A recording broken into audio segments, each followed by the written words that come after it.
as I was praying and thinking about what to bring this morning, because it's one of those kind of Sundays that's a bit different, isn't it? You know, it's the end of the year, Christmas has just gone. You know, we're probably giving God thanks for last year. Some of us probably can't wait to get out of last year and into the new year. Something I like about a new year is just a fresh start. We know that in some ways it's another day, but like in our minds, in our hearts, it's time to have a fresh start and go at another year in a new way. And this year, I'm just really believing for us as a church that it will be the year of more. The year of more. See, our vision statement of a church is to be a part of something more. If you go on the website, or maybe you've seen it on some of the t-shirts, that's what it is. It really is our vision statement. It's something that God gave us at the very beginning when we started, and it's based on the scripture in John 10:10, when Jesus said, "The thief comes to steal, kill and destroy, but I've come that you might have more, or that you might have life, and you might have life more abundantly."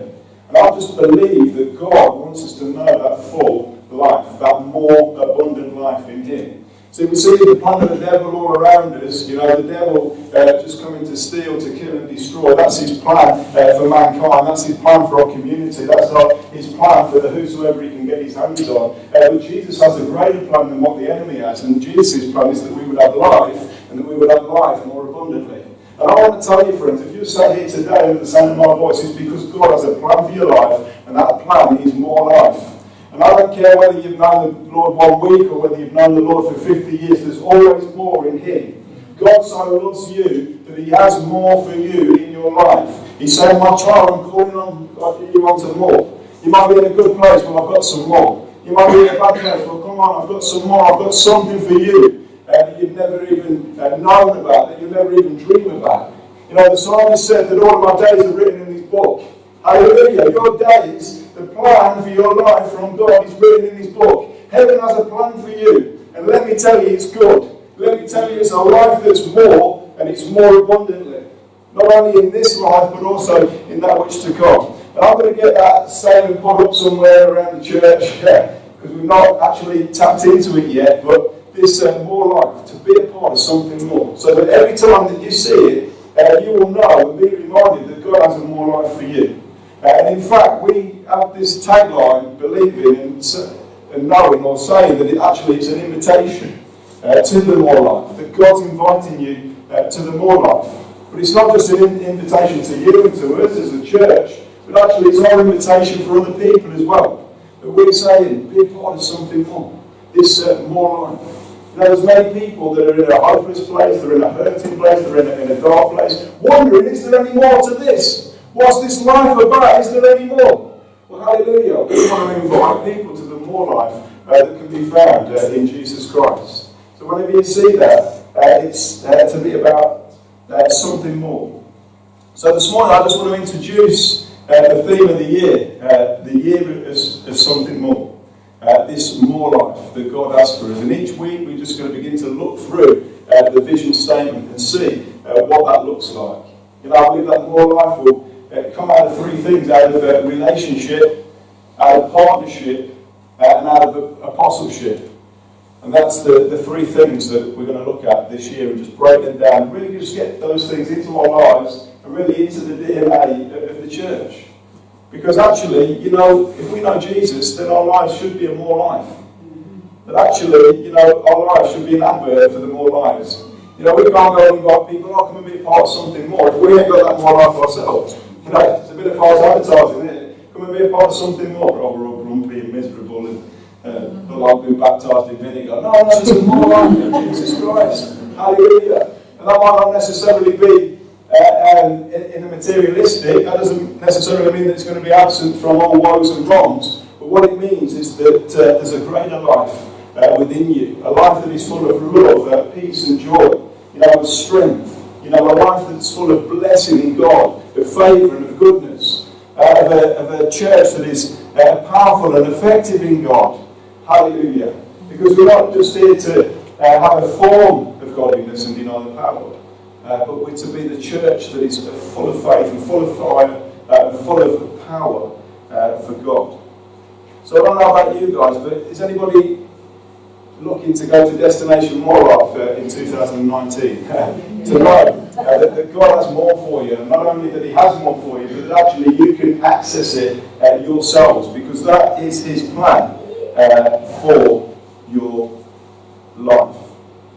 So this morning, as we're just getting prepared to go into 2019 and onto this journey, really I just want to give you some foundational steps. And really I just want to share some stuff this morning just to stir your heart and maybe challenge your mind as we begin to move forward into 2019. Because actually, if you want this more life, I believe that today we need to make some steps, some foundational steps to set us on the journey to go in the right way. Because how many know, although Jesus has a more life for us, this more life just doesn't land on us. Actually, this more life, we need to attain it.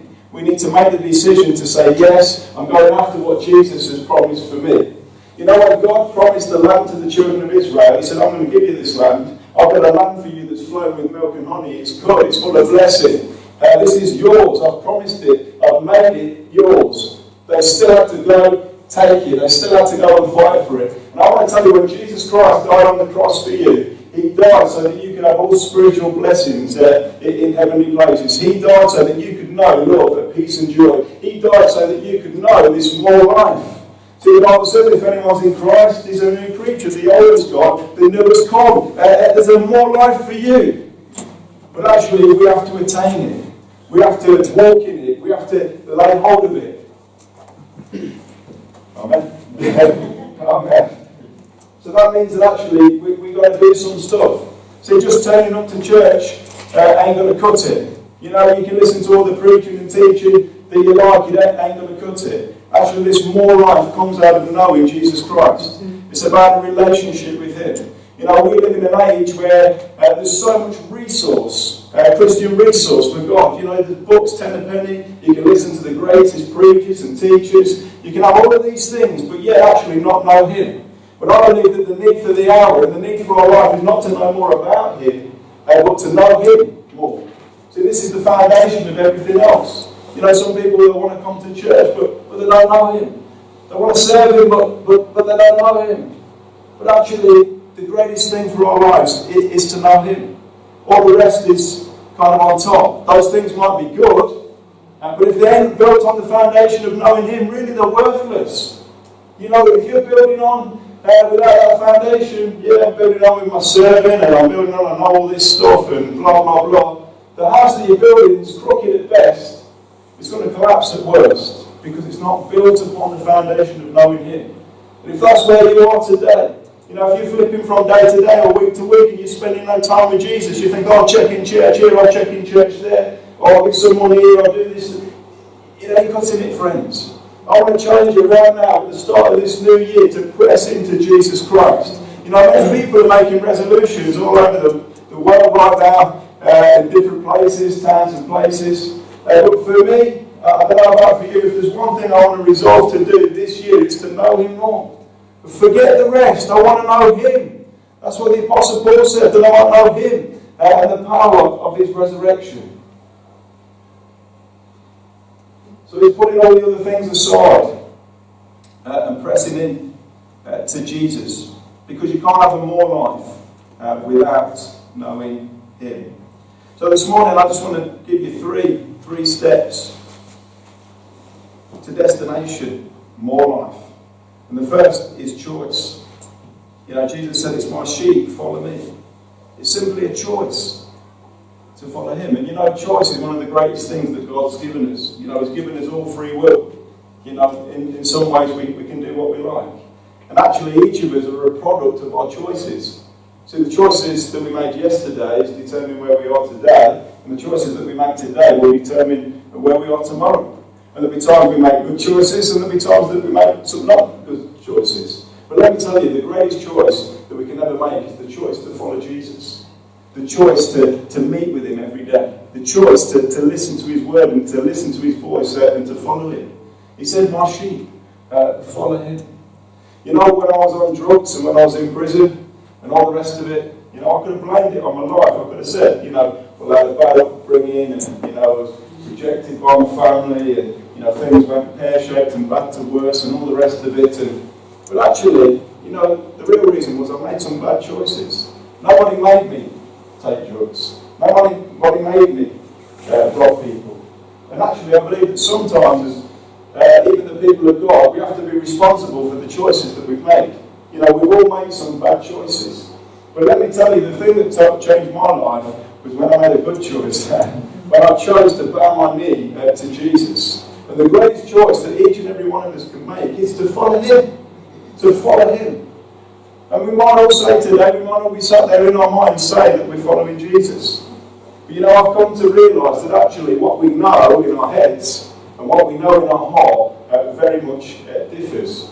See, we're in this age, what I said before, having all this resourcing and the teaching and all the rest of it, and that's good, as long as you build on the foundation of knowing Him. The problem is, if you don't build on the foundation of knowing Him, you know it in here, it's in your head, it's stored up there, but it's not in your life.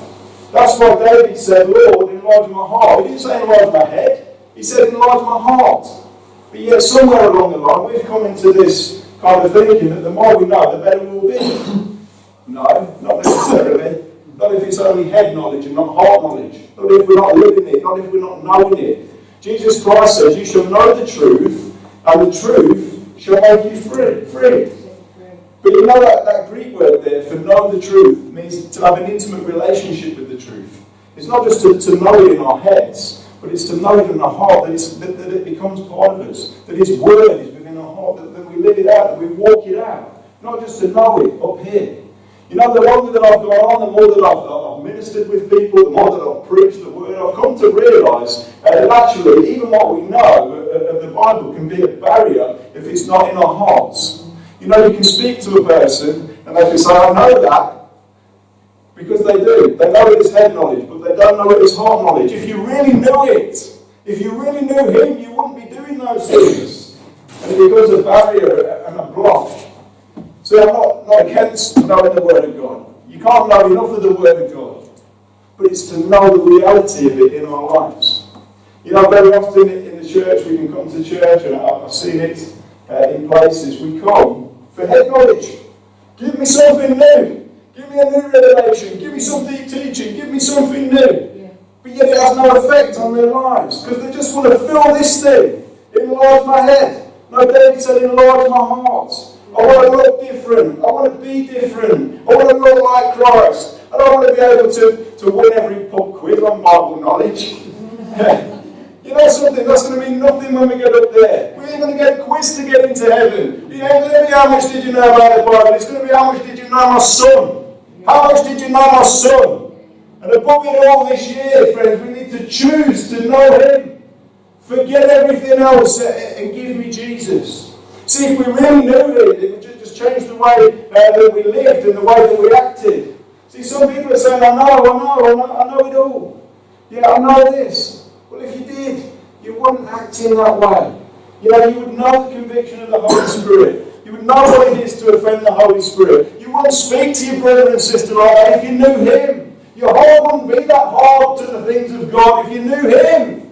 See, forget the rest, friends. We need to know His presence. We need to know His love and His Spirit within our lives. You know, we don't want to play church. We want to be the church. We don't just want to be church attenders. We want to be church attainers. We want to attain the things that God has promised us. But it isn't going to come without knowing Him. So this year, as we're going into 2019, some people are making resolutions. I'm going to get to the gym. Some people are saying I'm going to eat less. Some people are saying all kinds of crazy things, or maybe even good things. But we would say, you know, I'm going to choose to spend more time with Him. I'm going to choose to sit at His feet and to really know Him. Because He is the only one that's really going to change our lives.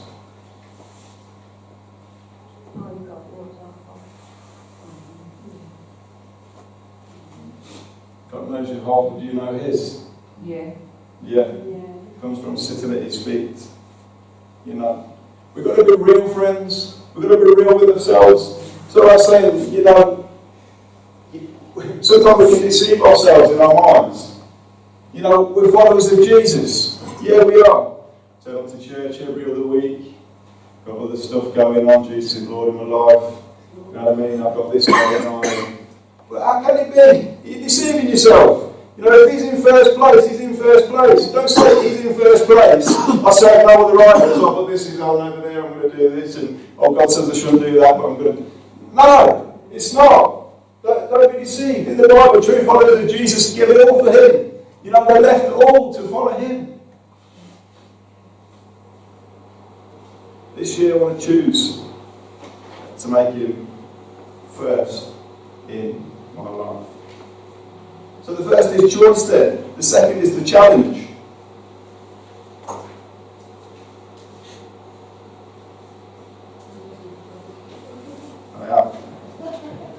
To be honest, I haven't been following me now, so tell me, so you've had none of it, but I thought I'd stop this bit right.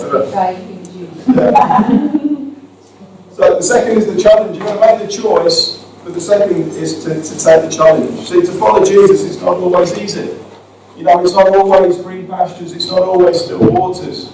Actually, sometimes he leads us through desert places, sometimes he leads us through dry places, but actually it's trusting him in that place. And it's not easy to do, because actually we want to follow our own way, we want to do our own things at times. But actually it's saying, God, I'm going to trust you, wherever you take me, whatever you do with me. Because actually that more life doesn't come from following ourselves. That more life comes from following after Jesus.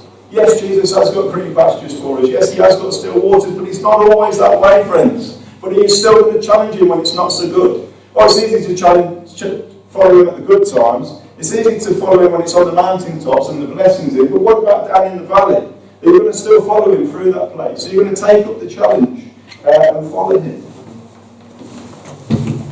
See, Jesus said that those that would come after me, let them deny themselves and follow me. That's the challenge. That's the challenge. You cannot even come after me unless you're willing to deny yourself and follow me. That you're going to deny the things of your life to follow after Jesus. I wonder today, is God challenging your heart? Is he challenging you today, saying, daughter, son, you know, I've been asking you to drop this thing. You can't carry that thing and follow me. Put it down. Put it down and come and follow me. Maybe he's been saying to you for some time, son, daughter, come this way. I want you to come this way. And you've been resisting him in your heart. You're going to take up the challenge this year to say, God, forget everything else. I want to follow you. Whatever it might look like. Whatever the cost might be. God, I want to follow after you.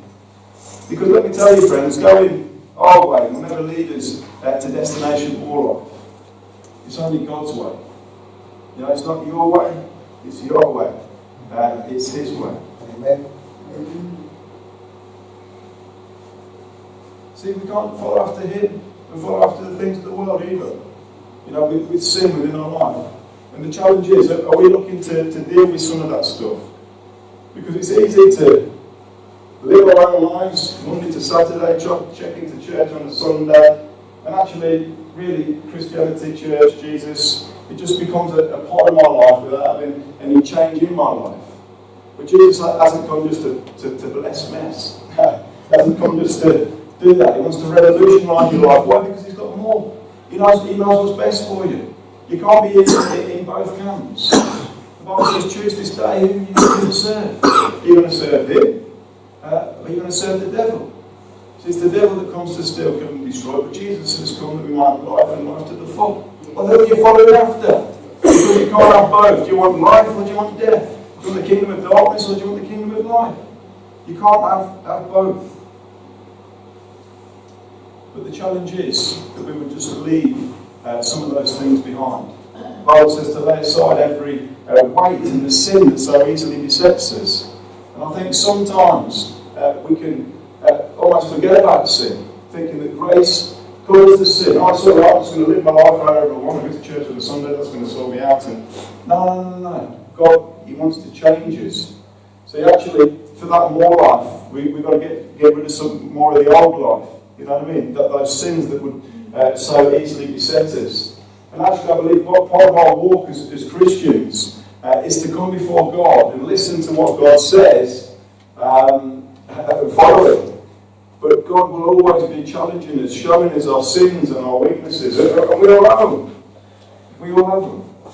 But actually, we're going to take up the challenge to believe God, to deal with these sins within our lives. To get hold of the promises, to claim the word, to claim what God's saying, to say, God, I recognise this weakness. God, I know I'll let you down in this area. Will you help me? Will you change me? And if we pray like that, if we get real like that, He will. So He wants us to know the blessed life. He wants us to live a holy life, to be different from the world. That's what it is to be consecrated and set apart. We're to be different. We're not to blend in. We're to be different. Holiness. The Bible says, don't you know that your body is a temple of the Holy Ghost? Yeah. That God's Holy Ghost dwells within you. He lives in you. Remember a friend of mine who used to travel the country preaching the gospel. I remember he was saying he went to a house once, and because of course they have to stay at different houses all around the place, and this one particular house he had to stay in. He said, he went in, they let him through the door. He said the carpet was that filthy, like walking through, like I was like sticking to the floor, but he said, something, our lives can be like that for the Holy Spirit. But actually there's dirt in there, there's mess in there that He doesn't want, and He's walking around, and you need to sort this out. But seriously, friends, the Holy Spirit, some of you are seeking the Holy Spirit, the baptism of the Holy Spirit. The glue's in the name, Holy Spirit. We need to be holy. Of course, the blood of Jesus makes us holy. It washes us clean, but actually we need to live and walk according to His way. So we're willing to take up the challenge to follow Him, wherever He's going to lead us, in whatever He would have us do, but also in, getting serious with Him and in sorting our lives out. And also the challenge as well is to fight for the Word. And this is more for a church. If we're saying that this year is the year of the more life, that we're believing for more, and I believe that it will be a more life for some of you guys, as you press into Jesus, as you're seeking this year, as you choose to spend time daily with Him, choosing to seek breakthrough in your life and people around, I believe that more life will come. I believe that there will be a year of blessing for you. That you'll see breakthrough in your family, in your businesses, in your finance, that you just know the favour of God. I believe that for us as a church as well, that as we're seeking and we're praying together to Him, getting hold of Him, that we'll grow in maturity, that we'll see the gifts of the Spirit, that we'll see the church growing in number, but also that people will come to know Him and know salvation and freedom. And it comes as we are seeking Him, but the challenge is to fight over that word. Whenever you release a word, whenever you release it from the word or in the prophetic, the enemy always comes to challenge the word. So let me tell you, when you start preaching more life, you can guess that he's going to come and he's going to attack that. He's going to come and attack it in your life. He's going to come and attack it in the church. See, when Jesus was baptised in the Jordan and God said, "This is my beloved Son, in whom I'm well pleased," straight away he was in the wilderness and the enemy came to attack the word that was spoken. He said, "If you be the Son of God." Well, God's just said He's the Son of God. Now the word's being attacked 3 times. He said, "If you be the Son of God, do this. If you be." And if we're saying we're looking for more life, you can bet your bottom dollar that's coming to be attacked. But you need to know where it's coming from. The challenge is to fight. To fight for what God has given you. To fight for the promises of God and to lay hold of that land. Just how Joshua went in to take hold. In 2019, the challenge is to lay hold of it. To go and fight. It's not going to come. It's not just going to fall on your lap, friends. It comes when we get real with God. When we choose to follow after God with all of our hearts. When we take up the challenge to press in and lay hold. And the final thought this morning is that it's going to take commitment as well. That's the big one, commitment. Commitment is the one that holds it all together. But at the beginning of the new year, what a time to make a new commitment. Yeah. A commitment to God, a commitment to the things of God. To say, this year I'm going to live wholeheartedly for God. But the thing about commitment is you don't just make it once. We could all say today, yeah, we're going to be committed, and not be committed tomorrow. You know what I mean? But it's been wholeheartedly committed. A commitment is a commitment. That when you commit to something, you stick to it. And then we would just commit to living for God this year. But I have a word this morning that I believe is relevant. In 2 Chronicles chapter 20, verse 32, it says of the king there, it says that he was a good king, and then it says he failed to remove all the pagan shrines, and the people never fully committed to God. He was a good king, the land was in the blessing, he turned things around, but the last thing in his life, it said that his only failure was that he failed to remove all the pagan shrines, and therefore the people didn't fully commit to God. And actually I believe that sometimes we fail to commit to God wholeheartedly because, one, there are things in our lives that need to get rid of, because you cannot commit to God if you're still committed to the devil. You need to take down some of the shrines, you need to take down some of the barriers, take down some of the other things that you're living for apart from God.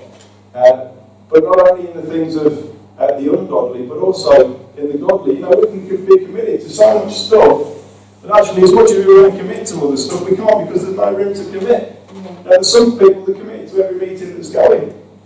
You know, in this church, in that church, and then you wonder why, you know, they can't commit to everything. You know, this year, as you're planning to commit to Jesus, are you willing to say yes to Jesus? It might mean that you say no to some other stuff.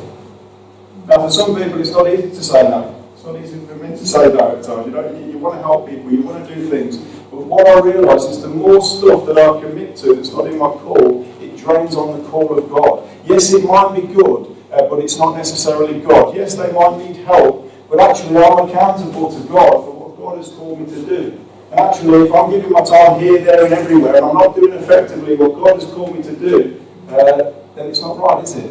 And actually, I'm a steward of what God has called me to do. Like you're a steward. God has a plan for your life, something specific, a proper purpose for your life. Commit to that. Commit to Him. Oh, there's so many voices, there's so much need in the world, there's so much that will pull on your time and your resource. And it's not necessarily wrong, always helping some of those things. But if you're here, there and everywhere, you'll be nowhere. First and foremost, you're answerable to what God has called you to do. So this year, commit to Him. Commit to what He has called you to do, and do it well. Because at the end of the day, when you stand before Him and give an account for your life, He's going to say, what did you do with that call that I give you? Yes, thank you for doing that, but what did you do? You know what I mean? We're answerable for what He has called us to do. So this morning then, just in closing, I hope that's just been a bit of a challenge for you in some ways today. Like I said, the notes went out the window, praise God. But really, I've just come to realise that there is nothing greater than having a relationship with Jesus. Nothing else is going to cut it. Even in the church, people are doing all this other stuff, but yet they don't really know Him. They don't spend any time with Him. And that is the most important thing. So as we're on the threshold of a new year, and we're about to step in, as you're thinking of maybe about making some resolutions or having some new commitments, why not just commit wholeheartedly for Jesus? To say, this year, God, I want to really know You. I want to know more of Your presence. I want to know more of Your glory in my life. Yeah, I'm going to build on that foundation with other things. Yeah, I'm going to get the teaching. Yeah, I'm going to serve You. Yeah, I'm going to do all these other godly things, pray with people, encourage people, but it's all going to come out of knowing You. See, sometimes we get it upside down. We think that we know Him in the serving and we know Him in the... No. We know Him by spending time with Him, by sitting at His feet, by reading His Word, by speaking to Him, praying to Him, by hearing His voice and following Him. You know, that's what I was going to say earlier, but I went off. You know, when we come sometimes to the Word in this country, we're almost trained to come and give me something. What can I begin to know? But you know, when the Jews come around the Word, the Hebrew word for hear is the same as obey. But actually, when they come to hear the Word, it's what can I obey? You know, it's not what can I store in my head, it's what can I live out in my heart. And actually, that's what we should want to know as well as people. You know, not what can I know, but what can I do? What is God saying to me? How can I live this out in my life?